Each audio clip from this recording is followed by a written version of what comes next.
हमारा आज का जो रियल हॉरर इंसिडेंट है, ये नैनी रेलवे स्टेशन के ऊपर है। जो नैनी रेलवे स्टेशन है, आप में से बहुत सारे लोग जानते हैं प्रयागराज में है। अब ये एक ऐसा रेलवे स्टेशन है, जो अंग्रेज़ों के टाइम में यहाँ रेलवे स्टेशन के बगल में ना एक जेल थी। अब कहा जाता है कि उस जेल में ना जो फ्रीडम फाइटर्स होते थे, तो उनको उस जेल में रखा जाता था। उसके बाद अंग्रेज़ों के द्वारा ना उन फ्रीडम फाइटर्स को मतलब आप कह सकते हैं बहुत ज़्यादा परेशान किया जाता था। उन्हें तरह-तरह के मतलब तरीकों से टॉर्चर किया जाता था। तो उसके बाद कई सारे फ्रीडम फाइटर्स की ना वहाँ पे जान भी चली जाती थी। तो उसके बाद जैसे-जैसे टाइम बीता, फिर ये रेलवे स्टेशन के बगल में ये जेल थी। सब कुछ मतलब जब आज़ादी मिल गई, सारी चीज़ें बंद हो गई।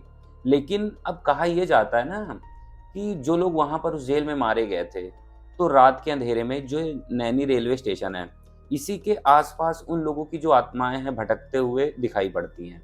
तो जो यहाँ पर रेलवे स्टेशन का स्टाफ है, जो रात के समय ड्यूटी पर रहता है, तो उन लोगों को कई बार एक्सपीरियंस हुआ है। उन्होंने कई बार शैडोज़ देखी हैं। उन्होंने ना पटरी के किनारे मतलब काफ़ी कुछ देखा है जो कि नॉर्मल नहीं हो सकता। तो हमारी आज की जो स्टोरी है, एक ऐसे ही इंसिडेंट के ऊपर है, जो कि एक आदमी था, जो इस रेलवे स्टेशन पे रात के समय काम कर रहा था, मतलब स्टाफ ही था। तो उसके साथ एक अजीब घटना हुई, वही आज सभी के साथ मैं शेयर करने वाला हूँ। तो वीडियो को शुरू होने से पहले आप सभी लोग लाइक कर दीजिए, चैनल पे नए हैं तो सब्सक्राइब कर दीजिए और आइए इस नैनी रेलवे स्टेशन की भयानक कहानी को ना हम लोग शुरू करते हैं। एक महेश नाम का आदमी था जिसकी एज 30 साल के लगभग थी। तो उसकी ना नई-नई रेलवे में जॉब लग जाती है। अब उसकी जॉब लगने के बाद उसकी जो पोस्टिंग थी, वो इसी नैनी जो रेलवे स्टेशन है, यहाँ पर उसे गार्ड की नौकरी मिलती है। और उसका जो टाइम था वो रात का समय था ड्यूटी का। तो पहले 1-2 दिन वो आता है, वो मतलब ड्यूटी करता है, उसे माहौल शांत लगता है। क्योंकि जो नैनी रेलवे स्टेशन है वहाँ रात के समय में ना बहुत सारी मतलब ट्रेनें आती नहीं हैं, अगर गुज़रती भी हैं तो स्टॉपेज नहीं होता, तो वहाँ रुकती नहीं हैं। तो उसने जब 1 से 2 दिन ड्यूटी करी तो उसके लिए काफ़ी नॉर्मल था कि यार इतनी ट्रेनें भी नहीं रुकती हैं, मेरा काम भी आसान है, बस 1-2 चक्कर मारने होते हैं। तो 1-2 दिन उसकी जो ड्यूटी थी काफ़ी आसान थी। उसके बाद अब होता क्या है कि जब 2 दिन बीत जाते हैं तो तीसरी रात को, अब रात के लगभग 1 बज रहे थे, तो तीसरी रात को उसने टॉर्च उठाई। टॉर्च उठाने के बाद ना रात के अंधेरे में बस वो अपने टॉर्च के सहारे जो प्लेटफ़ॉर्म होता है रेलवे स्टेशन का, तो वहाँ पर वो घूम रहा था। अब ठीक है, रात के 1 बज रहे हैं, काफ़ी शांति थी। आवाज़ नहीं आ रही थी, कोई ट्रेन, कोई आदमी, कुछ भी नहीं था। तो ऐसे वो घूमते-घूमते प्लेटफ़ॉर्म से थोड़ा-सा आगे की तरफ गया। तो होता क्या है कि जो प्लेटफ़ॉर्म का एरिया होता है ना, आप लोगों ने देखा होगा कि वहाँ पर लाइटें वग़ैरह रहती हैं, लेकिन जैसे-जैसे तुम स्टेशन से दूर जाने लगो, तो वहाँ पे लाइटें कम हो जाती हैं, अंधेरा दिखाई पड़ने लगता है। तो वैसे ही वो प्लेटफ़ॉर्म से थोड़ा-सा दूर जब जाता है, तो वो देखता है ना कि प्लेटफ़ॉर्म पे वो खड़ा था। तो दूर, थोड़ा-सा दूर देखने पर पटरी के किनारे मतलब अंधेरा था और उसी अंधेरे में एक उसे शैडो दिखाई पड़ती है। वो थोड़ा ध्यान से देखता है, तो वो जो शैडो थी ना, एक आदमी की थी। तो वो सोचता है कि यार रात के 1 बजे ये शैडो, ये आदमी जो भी है, ये पटरी पे कर क्या रहा है आखिर? तो उसने सोचा कि यार चलो मैं चेक करता हूँ। तो पहले तो वो कहीं जाता नहीं है। उसके हाथों में जो टॉर्च थी, उसने मतलब टॉर्च की रोशनी उस आदमी की तरफ मारी। तो जब उसने उस आदमी की तरफ मारी तो वो ध्यान से देखता है कि एक ब्लैक शैडो है, मतलब पूरे काले कपड़े पहन रखे हैं उस आदमी ने और वो ट्रेन की जो पटरी है, उस पे खड़ा है।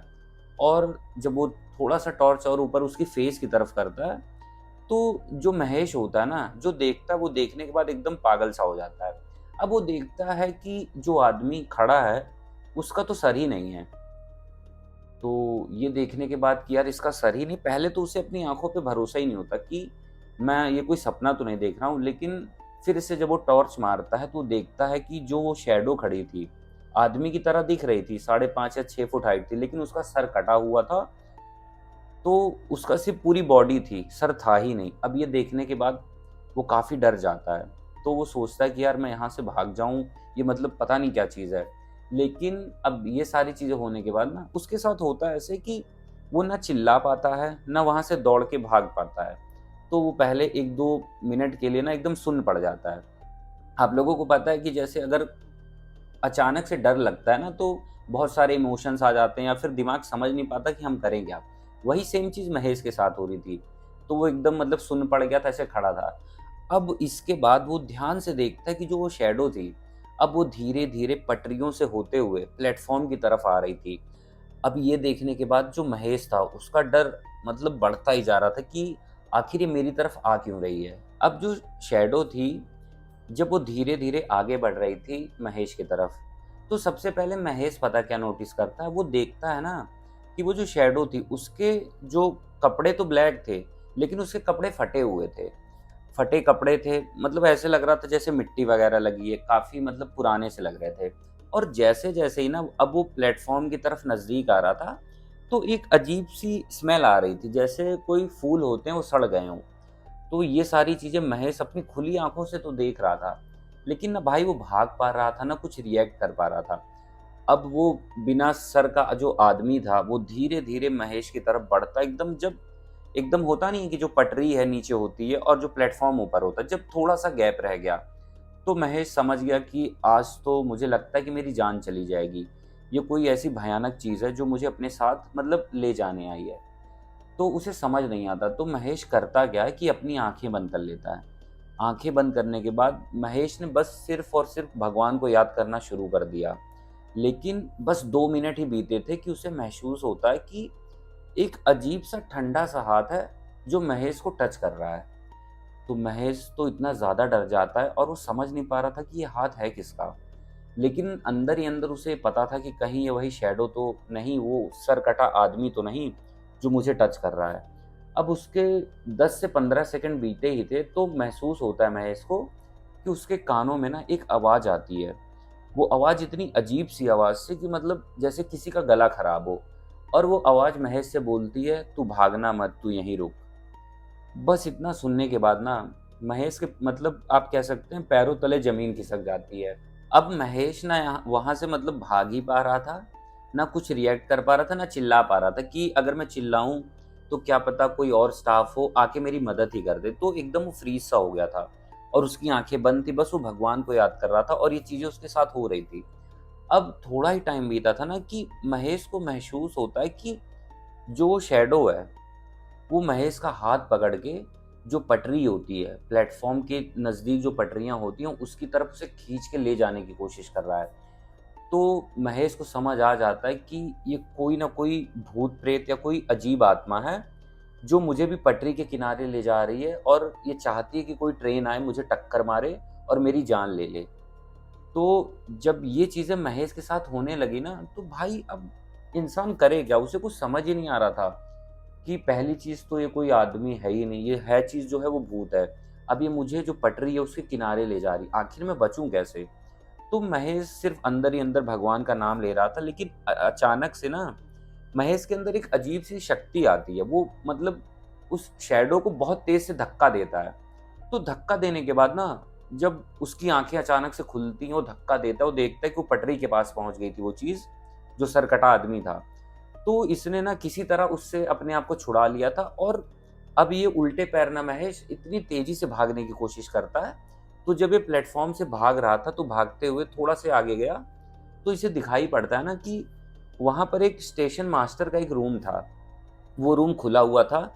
उस रूम के अंदर स्टेशन मास्टर उस दिन था नहीं, वो छुट्टी पे था। तो महेश डर के मारे उसी के रूम के अंदर घुस जाता है और अंदर घुसने के बाद ना महेश ने अंदर से कुंडी बंद कर ली। अब वो उसके बाद अंदर जब खड़ा था ना, उसका पूरा शरीर काँप रहा था। वो बहुत ज़्यादा मतलब डर के मारे एकदम परेशान था। अब उसे बिल्कुल समझ नहीं आ रहा था कि मैं आखिर करूँ क्या? कहीं वो जो सरकटा भूत है, कहीं वो मेरे पीछे यहाँ तक भी ना आए। तो उस समय महेश के दिमाग में कुछ ना वो सोच पा रहा था, ना समझ पा रहा था।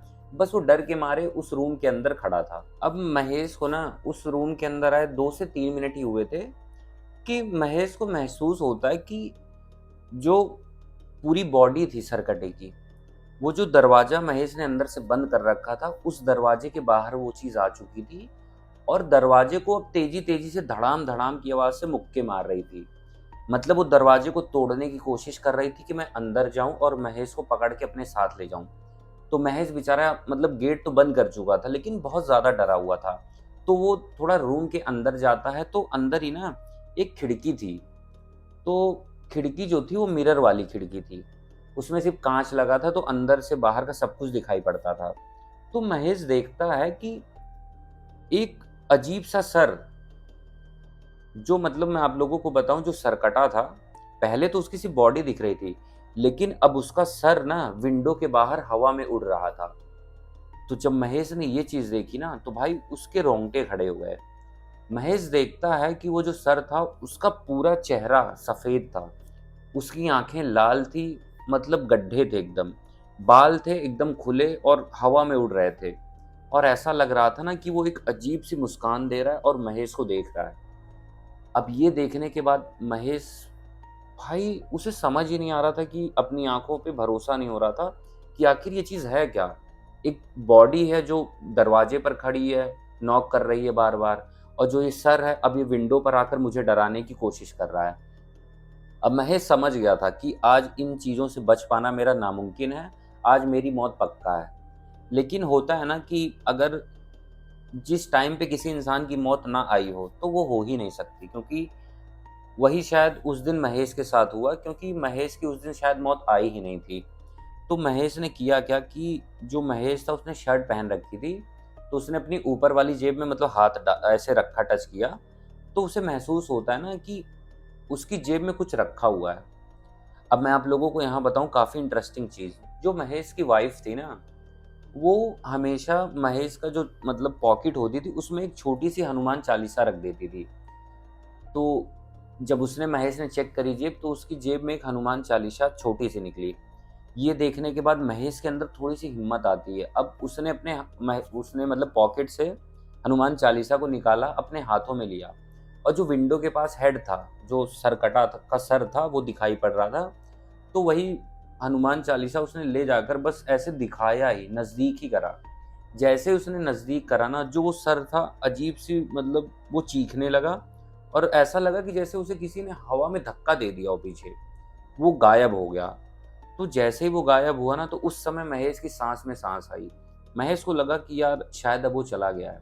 सर तो चला जा चुका था, बट मैं आप लोगों को इंटरेस्टिंग चीज़ बताऊँ, जो बॉडी थी वो गेट के पास अभी भी खड़े होकर बस गेट पे हाथ मारे जा रही थी कि किसी तरह ये गेट टूटे, मैं अंदर जाऊँ।